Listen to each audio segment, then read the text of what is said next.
Welcome to Manton Bay and to our latest Osprey Project video diary. Now it's great to report that at long last summer has finally arrived in Rutland, and it's coincided with the period when the young ospreys are starting to make long flights away from the nest. Now I always think that fledging time is a really exciting time to be involved with the project, but it's also an incredibly hazardous period for the young birds themselves. It's when things can really go wrong, and this year has been a particularly eventful period for us and for the birds themselves, so stay tuned to find out exactly what's been happening. In recent weeks, the two Manton Bay chicks have captivated visitors to Linden and the website alike. The HD camera has enabled us to follow their growth and development in incredible detail. They may only be 2 days apart in age, but as fledging approached, it became apparent that the male chick, ringed 8F, was the more advanced of the two birds. After several days of helicoptering, 8F finally took to the air for the first time on the 16th of July. Having completed a circuit of the bay and landed on one of the nearby T-perches, the next thing for 8F was to try and get back to the nest, something he eventually managed about an hour later, albeit with a bit of a bump. Within a few days, 8F was becoming increasingly confident on the wing, and perhaps buoyed by the example of her brother, 9F made her maiden flight on the 20th of July.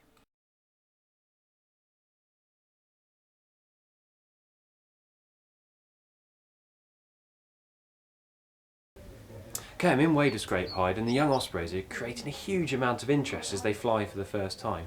One of them, 8F, is sitting in the tree behind me, and that gives everyone in the hide an absolutely fantastic view. Now, he's the more advanced of the two juveniles at this nest. He's been flying for about 10 days, and he's now starting to explore much further afield from the nest.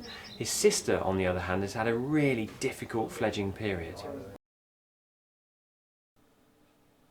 After leaving the nest for the first time, 9F completed a short but a competent flight around Manton Bay and then attempted to land next to her dad, who was eating a fish nearby.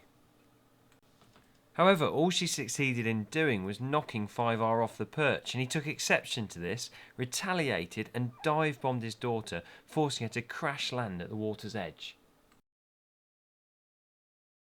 Having rescued 9F, we noticed an injury on her right wing, and so after a trip to the vets and a failed release later that evening, we decided the best bet was to keep her overnight and then put her back on the nest early the next morning. Once back on the nest, 9F spent most of the next day recuperating, but by the following morning she was flying really well again. The big problem though was that her first few days on the wing were severely hampered by 5R. Billy hadn't forgotten being knocked off the perch by his daughter and continued to chase her every time she flew for the next few days.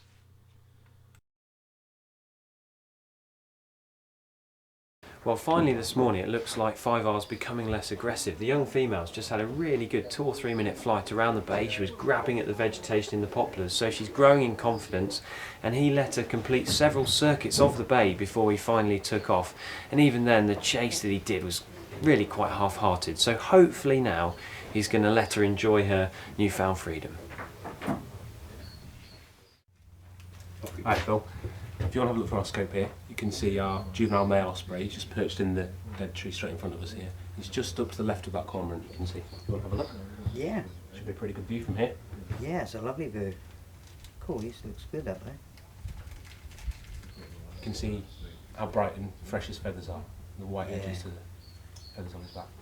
A lot brighter than the adults. Mm-hmm. Have you had a long way to come today? We've come all the way down from Norfolk. Oh, excellent. So it's been a lovely day drive down. Yeah, you picked a nice day for it. Yeah, it's nice seeing these young ones. How old's this one? This is 2 months old tomorrow, I think. So yeah, just finding his feet with flying around, stretching his wings and building up some confidence in flight. Oh, nice. Thank you. Name on look.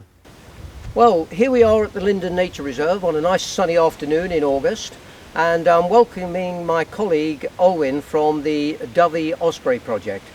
Well, I know you've only been here for a couple of hours, Olwyn, but what do you think of things so far? Oh, it's a tremendous place to be on a sunny August afternoon. See much more ospreys, only used to a single pair and just a single chick this year, and going around the reserve and seeing various ospreys around is a tremendous experience. Well, I remember it was about 3 years ago, I think it was, I was down at Dyfi, and you said to me, Paul, can you send us an osprey down here? And I said to you, well, we'll see what we can do. And what happened the following year? Your female, a 3-year-old, turned up, 03. I remember that afternoon very well. It was absolutely bucketing down all day. I don't think we saw an osprey, but you kept your word and you sent us an osprey, and glad to say we got second year for them to breed. And we've seen as well some of your birds, your 2-year-olds and your 3-year-old, visiting us again this summer. Yes, well, 12 has been ducking in and out of Dyfi and back to here and down to you quite regularly, so yes, maybe that's another one you might finish up with. Well, we first saw her on May the 21st, and she was still around last week.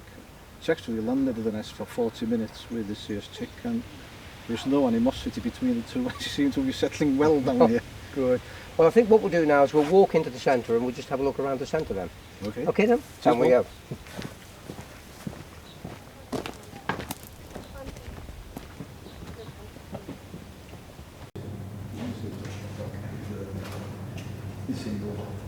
Well, here we are in the centre now. We will just walk across the screen.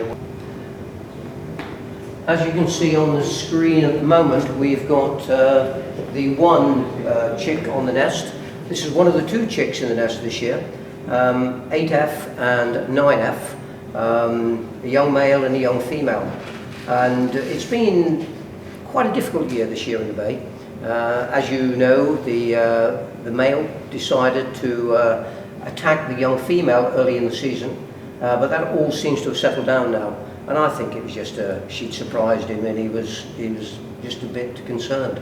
But you know, we've had quite a successful year here at Linden. But how have things been with you this year? Well, we had 3 chicks to begin with, as we did last year.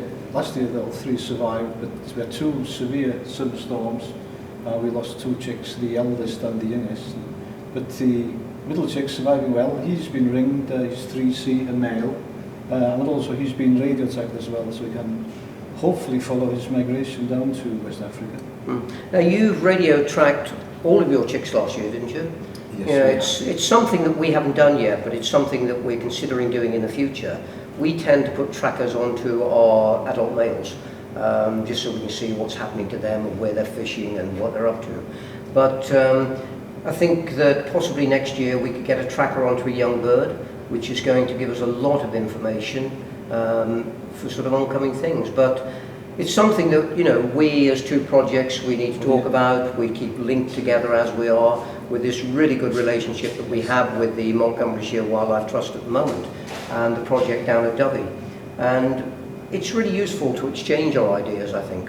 Oh yes, and you could also send us some more ospreys next year as well. Well, yes, that is a point, but I think we've got one, as we said a bit earlier, that's been visiting you quite regularly this year, a young bird that was born here in 2010.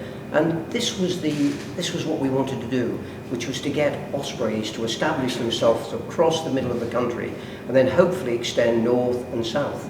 And it seems to be working quite well. So I think the link between the 2 of us at the moment is going quite well. And thank you, Dyfi Osprey Project. Diolch yn fawr, Rutland Ospreys. Thanks very much. Now it's all because of colour ringing that we know that generally males will go back to the area they were reared in to breed themselves, whereas females could end up just about anywhere. And of course our bird Nora, 03, has ended up in Dyfi, and the reason she was lured across there was because of this male. So Janine, what's the story? Well, this is our handsome chap. This is Monty, as we call him.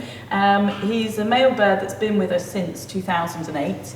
We identify him each year from his natural plumage pattern, and a particularly distinguishing feature that he has dark orange eyes, which is really quite unusual for an adult osprey.